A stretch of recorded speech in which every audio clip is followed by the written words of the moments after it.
Good evening, everyone. And to my Igbo brothers and sisters, Kedu. Thank you.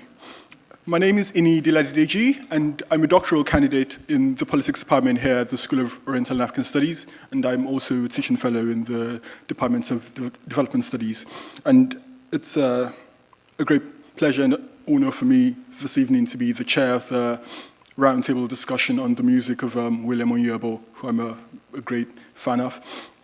It's also a big pleasure for me to introduce the members of this evening's roundtable panel, and I will start by calling on DJ Abass to join us. I'd also like to call on Odili and Emeka Keazor, and last but not the least, Kanene Diobi. Thank you.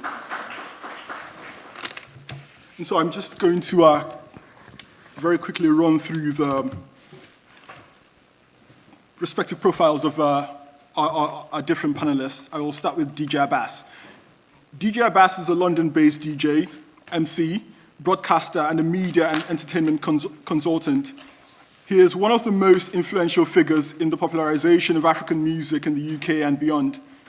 As a broadcaster, he hosted and co-produced the popular TV music program Intro with DJ Abass, and remains a regular commentator on African issues on UK television and radio. He's a founding member of the Nigerian DJs UK Association and a long-standing co-organizer of the Nigerian Corner at the annual Notting Hill Carnival.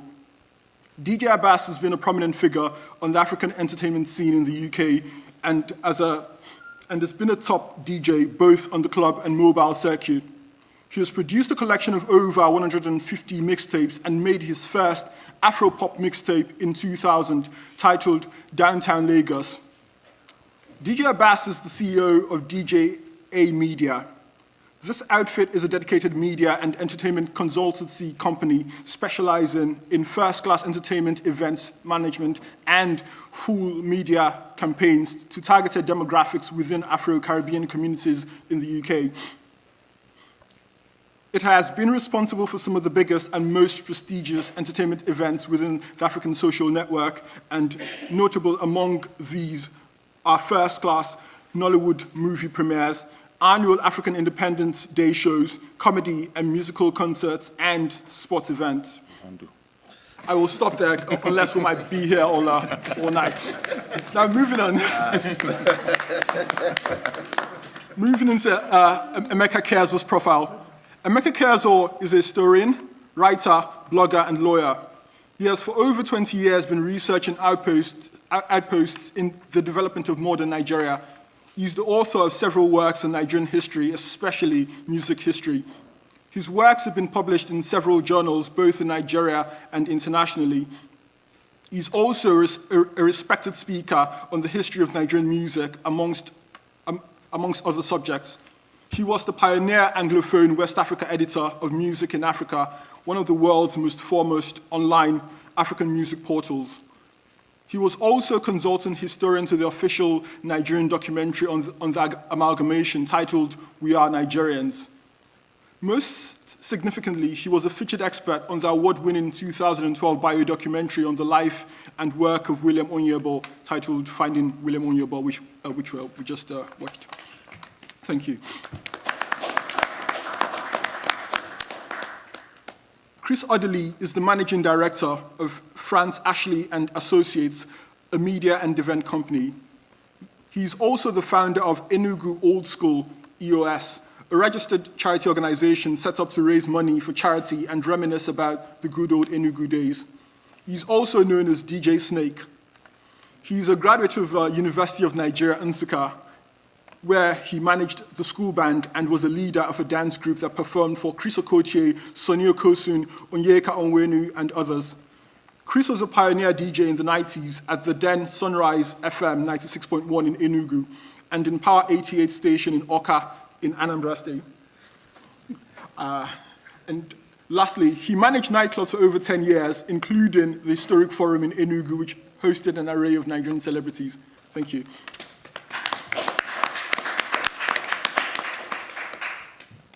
Kanene DOB, also known as DJ Blox, is a specialist destination gig DJ and percussionist catering to clients worldwide. He's very well known for playing an eclectic and extensive selection of top hits of different genres as part of the standard set for most events. He occasionally plays the percussions in supporting bands for jazz and gospel artists like Jonathan Butler, Kirk Whalum, B.B. Winans, Chevelle Franklin on their UK tours. He also guests as a radio DJ on Heartbeats of Africa, KPFT 90.1 FM, Houston, Texas. He's also the director of Terra Nova 7, an international trade and development company which specializes in business and consultancy services for the environmental, engineering, and technology sectors in Nigeria. Kanene lives in London and is married to Oge. He's a father to 4 boys and a girl. Thank you.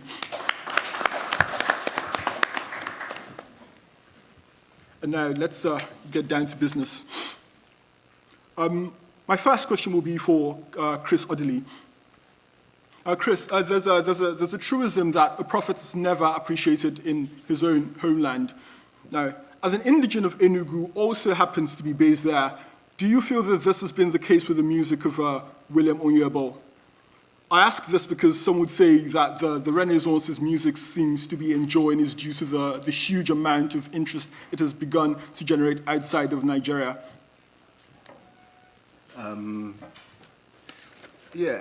First of all, it's a pleasure being here, and thanks to the organizers for putting this together. It's very rare that I get called Chris Odili, so I'm getting used to it. It's normally snake and snake and snake.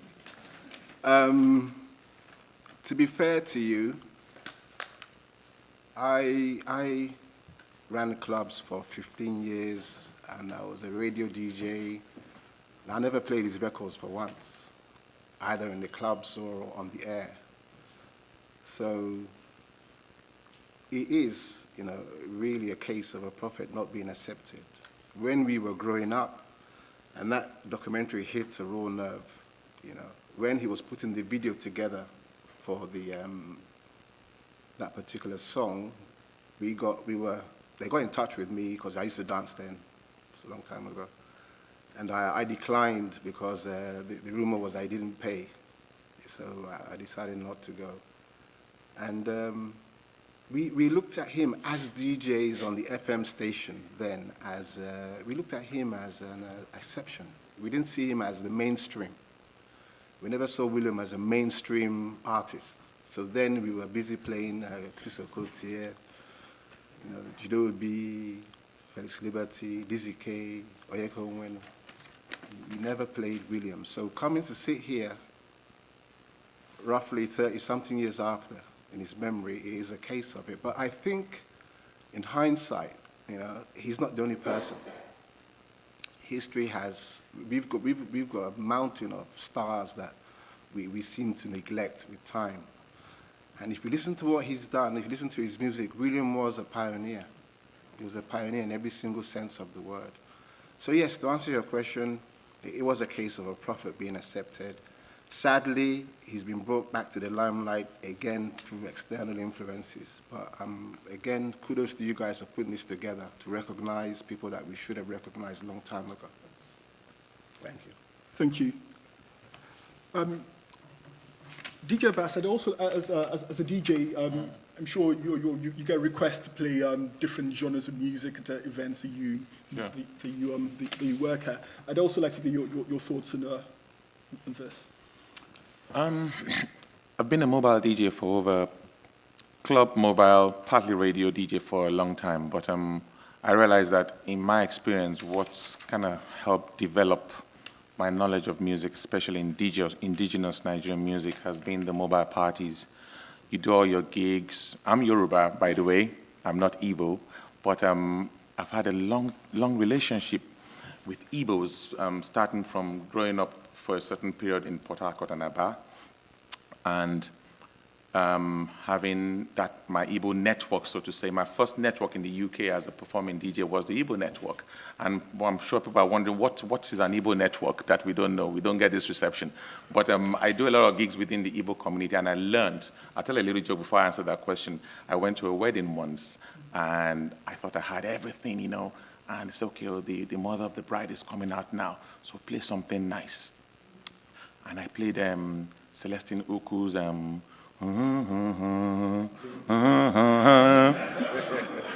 somebody just came and said, DJ, you're doing well, oh, but change the song. It's a burial song. You know? So and for me, I always look for something unique. And ironically, just like he mentioned, I never touched on William Onyeabor, though I knew some of his songs, you know, the classic being When the Going is Good. I'm sure everybody knows that, you know, but it's like we don't know. And once again, I'd like to I think that was a fantastic documentary. It's probably just told us about 2% of what we need to know about William Onyeabor. I think the best thing to come out of all of this is he's still alive. Hopefully there's still a lot to be done. I don't know if he's married. I don't know if he's got kids. You know, I just found out from DJ Blox now that Godi Oku, one of the men interviewed in the documentary, is actually father to Sele Bobo. You know, so one of the biggest problems we have is documenting our history, and then we get our history being told to us, not appreciating what we have. But in William Onyeabor's case, I think there's a huge light at the end of the tunnel. I'm sure we can still dig into this man, get to know more about him, and celebrate him, and hopefully this time next year, he'll be sitting here. Thank you. Thank you. DJ Blox. Hi. Any thoughts? Yes, I think I'd just like to reiterate anyway, good evening, everyone. It's a huge pleasure to be here. I grew up, I was a teenager back when William Onyeabor's music was the rave of town. And basically, someone who we more or less idolized as someone who had come in with something different, to be sat here in a panel discussing him, I find as a huge privilege and honor, and sitting amongst people like Ed, DJ Abass, and Chris, and a wonderful audience as well. And I'd like to thank the organizers for inviting me. It's a huge privilege to talk about William Onyeabor's music. In Enugu, when we were growing up, basically, you know, my early teens, I started DJing when I was about 13, and professionally, hanging out in record shops and DJing.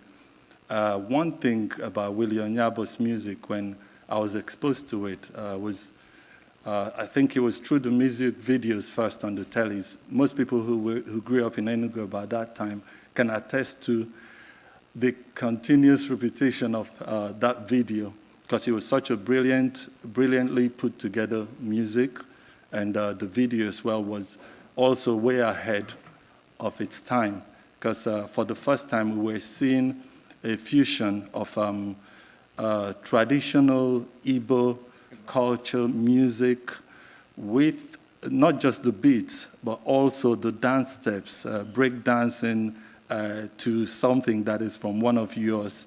And for those of us who were quite young then and breakdancing was the in thing, it was really very catchy and we appreciated it much. And some guys who were also in my dance group, because then I also used to run a dance crew, participated in that video. And William Onyeabor, I think was, you know, without any doubt, one of the, you know, people way ahead of, you know, time with regards to music, Igbo music being kind of fused and portrayed in a very good light. And with regards to recognition, I think internationally, I don't think there was much recognition. In Enugu, for the teens, there was quite a lot of recognition, but not to the point where if it were today that someone repeated what he's done, I think there would have been much more appreciation and recognition. But I'm thankful that how many years on, we're sat here and we're discussing such a great man. Yeah. Thank you. All right. Emeka? Yeah, God, I mean, DJ Blox makes a very, very powerful point there, which is something I was going to pick up on, which is that William Onyeabor's music was unique for its time for a number of reasons. One was the use of technology. He used a Moog, which at the time he started recording, was by 1977, was barely 6 to 7 years in testing. The first artist to use a Moog synthesizer in popular recordings was Sun Ra. Sun Ra's first manager was actually a Nigerian, Tam Fiofori, so I got quite a bit of info on this. So that it was merely an experimental form up till about 1970. So that what this guy was doing in 1977 was throwing into the mainstream, not abroad, in Nigeria, one of the most advanced forms of instrumentation, of technological instrumentation. But then not just that, he was, as you very rightly pointed out, nuancing this with Igbo music. Now, you may say, well, he was singing in Igbo, he was singing in English. Well, no. If you transpose those lyrics, transpose those lyrics into Igbo language, he might as well have been singing Igbo folk songs. Haya, haya, haya, haya, haya, haya. Transposed onto a techno beat with breakdancing. I mean, that was really, really special. And if you think about the fact, he wasn't the first, because if you go back to, you saw the Funkies being referenced, and I was actually a member of the Funkies when they reformed in 2003. And a lot of the bands that came just before the war, and indeed after the war, who had been playing pop music, of which Godioku, that guy who you saw there, was actually the man behind the sound of William Onyeabor. Although William Onyeabor had full control over what he composed, but the musicianship, the musical ear, was really ought to be credited to Godioku. Godioku was a leader of the band called the High Grades. He was a guitarist of the Postmen. He was actually the guitarist of Celestine Oku's guitarist, throughout his golden years. So Godioku was part of a movement that was transferring Igbo music, the Igbo traditional music, into popular music. If you listen to the bass line of some of the Afro-funk bands of Abass, the Ariara bands they called them, those bass lines spoke Igbo. If you listen to the Strangers, a band called the Strangers, which essentially was a group of Igbo boys, they played, that bass line spoke Igbo. So what William Onyeabor was doing was taking it a level further, because these guys played analog. They played analog instruments, but William Onyeabor transposed it into the techno era. Yes, Selebobo, who is Godioku's son, is playing techno music in bongo and all kinds of the way. All the musicians, the producers of nowadays are doing incredible things. The P-squares are doing incredible things with technology. But the man who really was at the apex, the index of what is being done today is William Onyeabor. And if you talk about him not being given a prophet not being recognized in his place, my exact words will be damn straight. But the thing is, William Onyeabor is not going to tell you anything. Because William Onyeabor did not want, in fact, I was on a panel at the Lagos Lagos Film Festival, and Tony Khan Onwode, who is a writer, had actually called William Onyeabor to say, by the way, they've done a film about you. They say that you are once a gangster, and that you don't want to talk to anyone, and so on and so forth. He got very upset. He said, I never gave anyone permission to say that, which was absolute nonsense, because there's no way. Obviously, you saw him there, so clearly he was filmed. But what that underpins is the fact that the man is unwilling to discuss his musical past. He has closed the door on that, and that actually adds more to the mystery of William Onyeabor. So if we're going to hear anything about him, hopefully we'll hear from people like Godioku, who actually worked with him, Ferdinand Ohams, who had very little contact with him. I must be honest, I'm sorry, I'm going to have to open his backside. He didn't have very little contact with him, but people like Harford Ugu, if there's any researchers who actually want information on William Onyeabor, Harford Ugu is he was William Onyeabor's runner. He was like his manager, he was his dog's buddy. This guy ran around for him, whilst people like Oku were more or less a musical mind. But Harford Ugu was his major domo. Also, people like the former controller of programs at Enugu, Echie Ekwenugu, who used to be head of programs at NT. I don't know if you're familiar with him. He actually worked with William Onyeabor. These are the guys that probably will tell that story. But as for his value, I think you can probably tell I'm excited about this guy. His value is, we haven't even started to understand it, and that's just my 2 pence. Thank you. Thank you. Yeah. I'm making a segue from that. I remember when I spoke to my older sister who's in her 30s about this program. I told her I was going to be chairing a roundtable discussion on the music of William Onyeabor. The only reply she gave me was, "Eh? Who's that?" She had no bloody clue who was. I find a lot of people, a lot of youth who consider themselves to be music aficionados, Nigerian youth today know who, if you mention Judge Clinton and the Funkadelics, they know who you're talking about. But then the moment you mention William Onyeabor, you just get blank stares. And I was just going to ask the gentleman on the panel here, do you think this recent swelling of the ranks of the members of the William Onyeabor cult, or if you will, fan club, could possibly have a positive knock-on effect on other oldies music in Nigeria in terms of incentivizing music aficionados to probe further into the history of Nigerian music?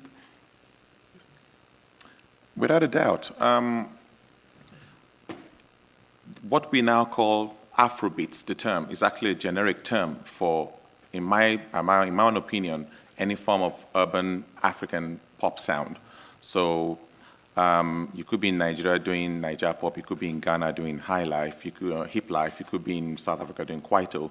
If we live in the UK, it's almost like an exclusive term in the UK, Afrobeats. All those genres will come under. And in the early days of Niger pop, saying from like the late 90s, the first set of songs that were coming out were actually remakes of the classics. You have someone like Chief Commander Ebenezer Obey. A lot of the songs you hear from those pop acts, they either extrapolate or even just lift it directly. They also awesome. You had guys like Orlando Owo, Elitu Sunny Ade, and that has helped popularize those artists from that generation in this current generation. And do I see the same happening with William Onyeabor? Without a shadow of a doubt. Because if you look at what he's done, what he did when he did it, he has the catalog that man has that we are beginning to understand and know is limitless. And it only takes, and let's say, for example, Celeb Abor decides to do something. I think he's in a fantastic position because if there are rights to be, tied up, his father can have a word with William Onyeabor. And it kicks off there. And that is how these things take off. The culture, it starts with the music. And then if it was a very colorful character, there were very few people I can, perhaps Sonny Okosun, or perhaps Fela at the time, very colorful. So there are many angles. We're talking the music, we're talking the fashion, that can spin off, a William Onyeabor movement. So in answer to your question, yes, it only takes a little spark, somebody doing perhaps a remix of one or two of his songs, and once it catches on, trust me, then everybody starts to dig. Let's get to know more about this man, and it goes on from the music to the fashion and to other things. So yes, I believe that can happen. Can I add something here? Please. Something that is key, that is essential, is us. So we're sitting here in London, and these guys on these tables have a huge experience. In London, we venerate history. In America, we venerate history. So when William Onyeabor was playing, the bands that were playing alongside him at the same period of time in America and London are still playing today. Yeah? Kool and the Gang, Earth, Wind and Fire, Shalama, because, I don't know how to put it in better words, but some people have learned to venerate their own, yeah? And they've learned how to keep these guys in business. Where we fall short is that we don't seem to know how to venerate our own. So you have festivals dedicated to old school bands. In Nigeria, we don't have. So we've got good memories. We can remember these guys. We're all good at remembering these guys, but we are not good at venerating these guys. So Enugu as a town, Godioko, William Onyeabor, is a host of these guys. And if we're not careful, the same thing will happen to the new generation. Because there was a generation before this lot. You got P Square, you got all these guys. But remember, before P Square, there was a generation of guys that were singing, and that entire generation, we've forgotten about them.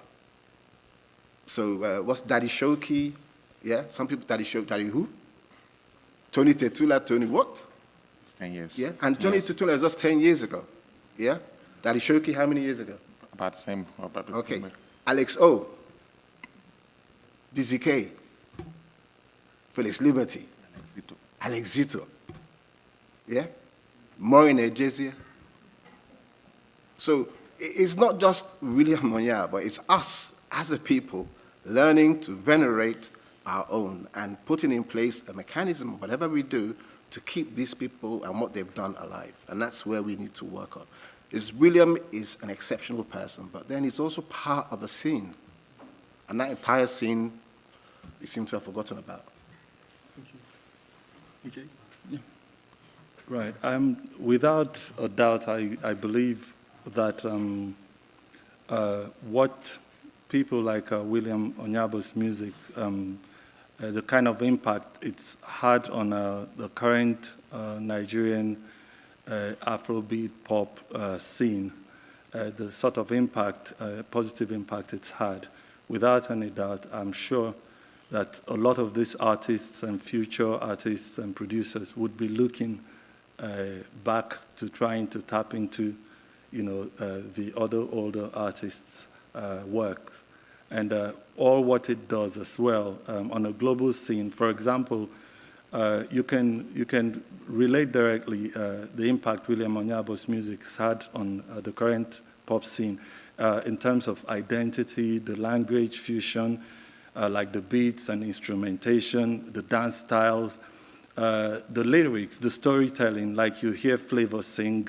Flavor basically just tells stories, and he tells stories about his here and now, and related to the Igbo story. And you look at things to do with consciousness, like, William Onyeabor sings, and he's, basically, it's like, basically, I see William Onyeabor more like he represents a masquerade, Mon, like the Igbos would say Mon. And the masquerade for people who are not of Igbo origin used to be seen more as a spirit who would, through storytelling, educate, and while entertaining and also admonish. And basically, you listen to William Onyeabor's lyrics. Basically, it's doing exactly the same thing. And that air of intrigue, of not being out there, it's just, you can relate that to the masquerade, which basically we're told the masquerade is a spirit, so not everyone sees it. So William Onyeabor doesn't really want to come out in public, or to make public statements, except when he performs through his music, just like the masquerade would do. And these impacts that I just mentioned, what it's done is it's managed to fuse Igbo culture with current modern music production techniques, and pushed our culture out there to the world. Like, you've got people like Mastercraft, a producer, well-known producer in Nigeria, doing similar stuff that Onyeabor did. And definitely what it does is it puts our culture out there to the public, international audience, to ask certain questions, to want to know a bit more about the Igbos, their music, and how their culture is very much tied to the music. And there must be more from where this came from. So definitely people like Celestine Ukwu and Osadebe and all these old school artists would, at some point, I believe, would get some mention, because you could actually see a lot of value in the old school Igbo music and what it brings on board. Thank you. Emeka? Yeah, the question obviously, just so I get that clear, is what this documentary and indeed the present discourse on William Onyeabor, what that would do in terms of reviving his art and so on and so forth. Well, let's put it this way: the work was already done at the back end, at the front end for us by sadly, by people over here. You know what I mean? We're not at the forefront of pursuing this. And as has been rehashed more than once, we neglected this man who really was a star within us. I mean, the thing is, I can wax lyrical about how fantastic he was, but 30 years ago when his magnum opus came out, When Going Is Good and Smooth, I heard it on the radio constantly. I enjoyed it, but I wouldn't buy the CD. So the thing is, it's a bit disingenuous for me now to come and scream about how fantastic he is. So it's a bit hypocritical. But then the fact is that it is not too late to do justice, because really what he occupied was an incredibly important position. Why it took Jake Wells-Nystrom. In fact, it's quite interesting because when Vanessa Vrubel, or editor at OK Africa, emailed me to say, look, this guy is coming to Africa. He wants to get information on William Onyeabor. I was busy with other things, and I basically fobbed the poor guy, Jake Wells. That's the producer. I fobbed him off for a while, and eventually when he got in touch with my friend Uche Naikone, who put him in touch with, we eventually got things sorted out for him. And I felt slightly embarrassed, because it wasn't about the money. It's just that I was too busy doing other things. And not because I didn't think it was important, but just because, well, something else was always more important. Now, he's suddenly out there, and they came looking for me to be a talking head on the documentary, and I suddenly wanted to be on camera and in the limelight. So it's a bit embarrassing. It's a fact. I must be realistic about this. But then the truth of the matter is that there is attraction around William Onyeabor, definitely. I mean, the thing is, he refused to tour. Refused, absolutely. There was an album launch in Lagos, because he wouldn't come to London. So they said, okay, let us come to Nigeria. Hopefully, maybe by chance, they can beg him to come. He still refused to even leave Enugu, leave his living room to come for the album launch. But then it happened, and then they now had a tour. The group has been touring, performing his music. But then, sans the man himself. In fact, they actually, on a performance on the Jay Leno show, I mean, Jay Leno is, superstar American talk show. I mean, for you to be on there, you must be really, really important. Now, the William Onyeabor band was performing with only one person missing, William Onyeabor. And guess who was singing in his place? David Byrne. David Byrne is he's a great singer, I love him, but he's not William Onyeabor, and he will never be. But the fact is this, the point I'm making with it is that, of course, he has traction. But then guess where the traction is? And guess what demographic? Look, let's look at the facts. If you go to any major Afrobeat show, live music show, apart from the two P-Squares and Two Faces, who are a different prospect altogether, but if Dele shows me, for instance, is performing in London, or any other Afrobeat bands are performing, look at the audience. I'm not kidding. 75 to 80% Caucasian. 90%, sorry, don't be annoyed. 90% Caucasian, 10% a few Nigerians or Africans.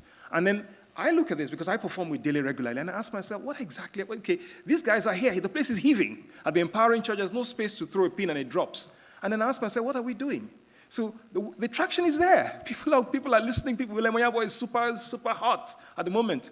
But, I commend the organizers of this conversation, because what it's doing is like it's as if we're finally waking up to the fact that, look, these are cultural icons that other people have had to unearth for us, or re-unearth for us and celebrate, which we haven't done.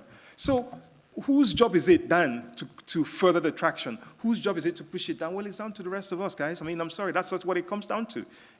It's down to the rest of us. It's not just that, there's lots of other artists. I recently reconvened Rex Lawson's Riversmen, the original band, Mayors, and I put them together in a few concerts. I know how much money I lost, because really that recognition for the historical past is not there. But eventually the awareness grew. But then the thing is, it got to a point where I said, look, I've spent enough money on this. If anybody wants to, if MTN and Glo want to come and put money on something else apart from P-Square, it's up to them. But I've done my bit. But my point is, it's really up to us. And once again, I commend the organizers for doing this, because really you've taken the bull by the horns, one that really other people need to borrow relief from. Thank you. Thank you, Emeka. And what you said about the David Byron tribute band just reminded me of the performance in the Fallon show, which I actually watched, and the reaction to that, because those who actually are fans of William Onyeabor's music listened to David Byron, and fair dues to David Byron and the Ligidu sisters who supported him. But people would just say, no, this is not the real thing, and this man isn't quite doing justice to William Onyeabor's sound. We want the real thing, but sadly, the man wouldn't leave his living room to perform. It's a shame, really.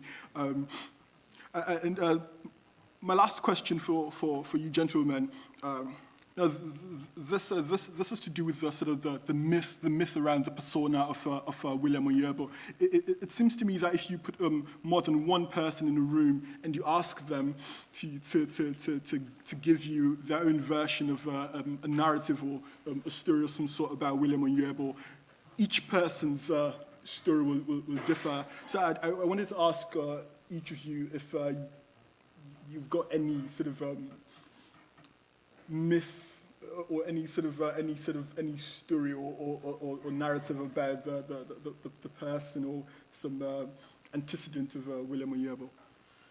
The likes of William Onyeabor everywhere in the world. You know, when entertainment, some people are born, they love the glam, they love to be out there, you know, and no thanks to technology.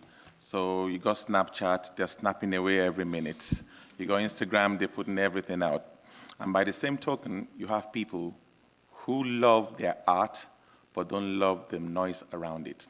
They just don't love the media. They don't, that's just the way they are. There are so many unanswered questions about William Onyeabor, so many. I think in the last 10 years, I've been concentrating more on trying to, you know, train some artists on the business side of music. I always say if it doesn't make money, it doesn't make sense. And investing in your music. William Onyeabor, and I can say this, is perhaps the leading Nigerian who has invested the most ever in his music, because for what he put together then, there were many companies in the West that were not even running those systems. And he was running such a very expensive system out of Enugu in the late 70s and early 80s. It is just simply unthinkable. He invested in it. Now, and he won't talk about it. So that fuels the myth. I'm sure he made a lot of money because he owned his own press. He was, you know, he must have made money because it was a period where it was basically vinyl and they were cotton and they were distributing very heavy in the East, but it was getting airplay all over Nigeria, you know, primarily East. And so he invested, but he definitely made money. But in a situation where you don't know anything about a person, you know, like I said, when I was invited to come and be a part of this, I said, okay, now it's time for me to let me dig a bit about this man. You know, go on his Wikipedia page, very little, you know. So I don't know, maybe it can shed a bit more light over that he's married, he's got children, and the myth and the mystery is not necessarily a bad thing, because if that is handled and used properly, it can actually help the growth of this generation. It could be part of the Renaissance. So it's not necessarily a bad thing. But I think what we need to do more is explore ways to get to know the man and other bands around that period. Such a beautiful period, you know. And right now, in this part of the world, more and more people are getting more interested in music from Africa, especially from that generation, you know. So I'm sure we're still going to be getting a lot more of African artists being unearthed in Europe, and then hence the prophet who's not, you know, respected in his own territory. But it's now our job to lift it beyond that, because ultimately, if it's going to have that next generation feel, it has to be us. But there's nothing wrong with the myth, and I actually like the mystery element of it. I love the documentary where he only came out at the very end, tall, big man, you know, looked in the camera, smiled. I love documentary filmmaking. I found that very intriguing, you know. But I'd like to know just a bit more. Yeah. Thank you. I grew up in Enugu, 100%. 100%. Part and parcel of the furniture in Enugu. So you must have heard lots of stories. So I looked at the documentary. I was an FM DJ when it was brand new. My boss then was Peter Duce. And it was, apart from Port Harcourt, it was the biggest FM station. God Yorko, we used to hang out in his studio. Fedan or Hams, we used to hire equipment from when we were in the school band. Obi Nobi, his record store was next to my house. So I used to, if he had to run errands, I would look after his store and dub tapes for people. Then it was an album on a tape, yeah? So everybody in that video I can relate to and give you personal experiences. The guys that danced in the video, Emeka Keazor and all those guys were all Uwani boys. We all knew when they were going to do that video. We sat at home and that video was played 10 times a day on NTA and every ATV, every single point in time that video was played, yeah? But I have no story to tell you about William Onyeabor. Ask me anything about anybody, so I can tell you Godioko, Ferdinand Aham, Zubin Nobi, all of those guys, Ed Keazor, Blox, Abass, growing up in Enugu, but tell me Godioko, nothing. And that was the man, that was the mystery, that was the myth. Thank you. DJ Blox. Yeah, like Snake said, William Onyeabor, growing up and living through that time, I don't have any mystery stories about him. He was just one large man we always saw on telly, on the music videos, and kind of like marveled at what he did and how well he did it. There were no rumors I was privy to, but coming to prepare for this this session, I tried to do some research into him, and obviously, like every other person, hit a blank wall. And it just tells a lot about the man. Yeah. And I had to try and kind of think of how because like DJ Abass said, there are artists, creative people, some who just want to go and hide somewhere and do what they do best, and their work speaks for them, and some do what inspires them or pushes them on is the fame, associated to it. And I could just see a man who liked what he did then and was very passionate about it, didn't want much noise made about it, but I could relate it, like I said earlier, I could relate it to, this Igbo heritage and culture of a masquerade. That's just how I could try and understand it. It's just my own opinion. I could see someone who, because he was in a way introverted, he turned it, he put a spin to it to express himself through his music and, through entertainment, to advice, just like the masquerades would do. And masquerades don't come out every day. If people who understand Igbo culture. And just like William Onyeabor, he wouldn't turn up to give press interviews and things. But when you listen to his music or his performances, he uses that medium, to advise through entertainment. That's just my opinion of how I could explain that mysterious intrigue about him. Thank you. Or maybe what the man in the documentary said, maybe he was hiding from something. Yeah. Hopefully we'll find out someday. Possibly. I mean, for me, the mysteries, because look, we can simply put it down to eccentricity. Man's eccentric, he's introverted. Clearly, it's not by force that you must expose yourself to the public if you're a private person. But then when you have unanswered questions, I will repeat what I alluded to in the documentary, which is that this guy came back from Russia as a student, not as a businessman, as a student with pressing equipment, with film equipment, with a lot, basically mainframe equipment, and there was no gradual build-up. It was, boom, straight into business. And the thing is that the skill, he was definitely a trained cinematographer. Well, that's what he went to study. And I'm quoting, and he asked me to quote him, Ichie Ekwenugo, who was the head of programs at NTA, because he was heading to the UK when William came back from Russia to train for a 2-year training course. And William was like, listen, no, come and train in my studio. I'll train you here. I learned something in Russia. I said, no, it's okay. I'm coming. Let me go to England. I'll come back. But this guy came back with mainframe equipment. Now, the fact is that he was private. He was a very private person. And the fact is that no one ever told us how the equipment was purchased or who funded it. I personally believe that William Onyeabor probably got a grant from communists. You know, the communists, back those are days when you could get scholarships to go to study in the Soviet Union. They were practically begging us.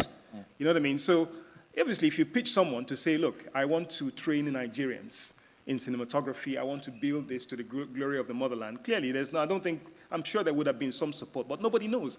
And that is the mystery of William Onyeabor that I think no one has ever been able to decipher, which will probably never be answered. Probably never be answered. Thank you.